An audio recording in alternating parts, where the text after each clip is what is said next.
नमस्कार, मैं हूं शशांक। आप देख रहे हैं S24। आइए देखते हैं खबरें विस्तार से। आज हम एक बार फिर से लाइव हैं और हमारे साथ हैं सनी उज्जवल, जो कि भोपाल से हैं।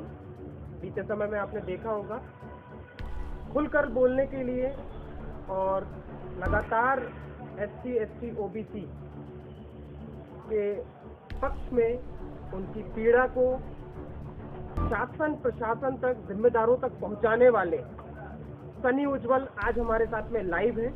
आइए जानते हैं कि किस प्रकार से ये SC, ST, OBC और गरीब तबके के लोगों की बातों को शासन प्रशासन तक पहुंचाते हैं। विशेष बातचीत कर रहे हैं आज हम महोदय। सर्वप्रथम तो मैं राष्ट्रीय तिलक, जो कि एक अच्छा चैनल है, और मैं इस चैनल को राष्ट्रीय महासंघ परिवार की ओर से बहुत बहुत धन्यवाद देना चाहूँगा। साथ ही जैसा कि आपने पूछा कि SC, ST और OBC, तो SC, ST, OBC को तो चाहे हक और अधिकार की बात भारतीय जनता पार्टी या पिछली सरकार ने की होगी, परंतु अगर ज़मीनी स्तर पर देखा जाए तो SC और ST, OBC को किसी भी प्रकार की कोई सुविधा नहीं मिलती है।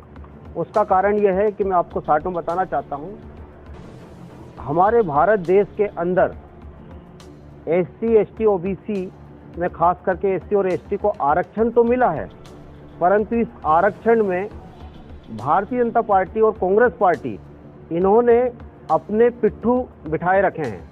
जो चाहे विधानसभा में चले जाए, चाहे वो MLA बन जाए, चाहे वो MP बन जाए, संसद में चले जाए, वो कभी भी अनुसूचित जाति, अनुसूचित जनजाति पे हो रहे इन दिनों में अत्याचार के बारे में कोई भी किसी भी प्रकार की आवाज़ नहीं उठाते हैं। और ये आवाज़ को उठाना तो दूर, SC, ST, OBC के ही नेता इनकी आवाज़ को दबा देते हैं।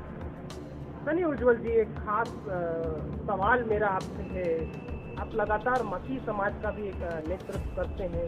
पास्टरों पे, फादरों पे होने वाले हमले को लेकर के भी आप अपनी बात को रखते हैं। किस प्रकार से देखते हैं, क्या मंशा है इसकी और कौन है इसके पीछे जो लगातार ईसाई समाज के ऊपर हमले होते रहे हैं?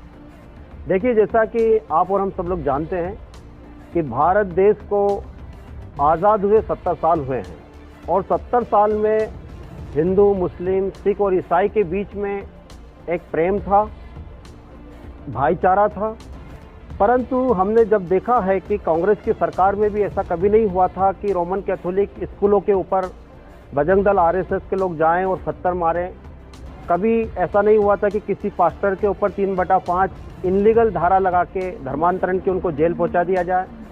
कभी भी ऐसा हमें इन 70 साल के अंदर देखने को नहीं मिला था। परंतु जब से भारतीय जनता पार्टी की सरकार बनी है, मध्य प्रदेश में हो, चाहे UP के अंदर हो, चाहे केंद्र में हो, तभी से मसीह समाज के ऊपर अत्याचार बढ़े हैं और कई प्रकार की धर्मांतरण की धाराएं, जो इनलीगल धाराएं हैं, उनके ऊपर लगाई गई है और उनके साथ बड़े स्तर पर मारपीट हुई है। कुछ SC, ST बेल्ट में, जो मध्य प्रदेश में, झारखंड में, छत्तीसगढ़ में लगातार SC, ST के ऊपर ही हमले होते रहे।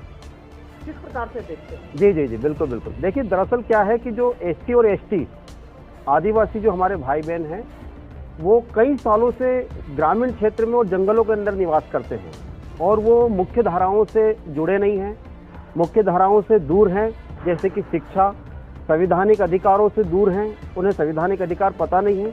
और यही कारण है कि वो अपने खुद के फंडामेंटल, अपने खुद के संवैधानिक अधिकार को नहीं जानते हैं, जिसके कारण भारतीय जनता पार्टी जैसे कि RSS के संगठन, बजरंग दल, हिंदू जागरण के लोग उन्हें टारगेट कर लेते हैं और इस प्रकार से उनके ऊपर अत्याचार करते हैं।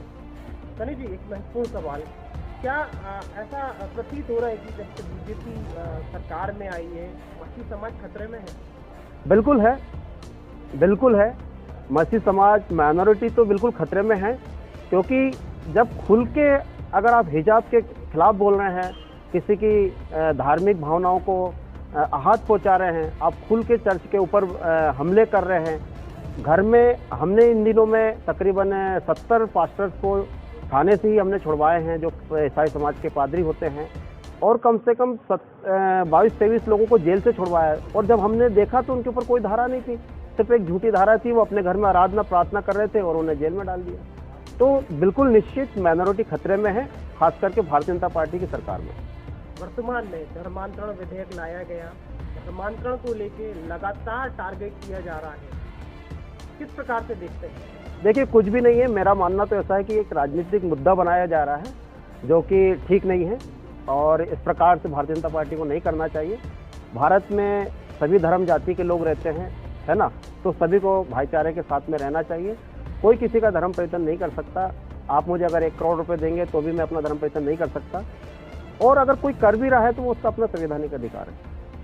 महोदय, आखिरी सवाल मेरा आपसे, आप खुल के बोलते हैं और इसी कारण से आप बीते कई समय से खबरों में हैं। आप किस प्रकार से देखते हैं? आप पे भी कई बार प्रतिबंध लगाया गया है, आपके बोलने पे भी प्रतिबंध लगाया गया है। आज हमारा चैनल आपसे लाइव बातचीत कर रहा है, हो सकता है हमारे चैनल पे भी प्रतिबंध लगाया जाए, इस प्रकार की बात किस प्रकार से देखते हैं?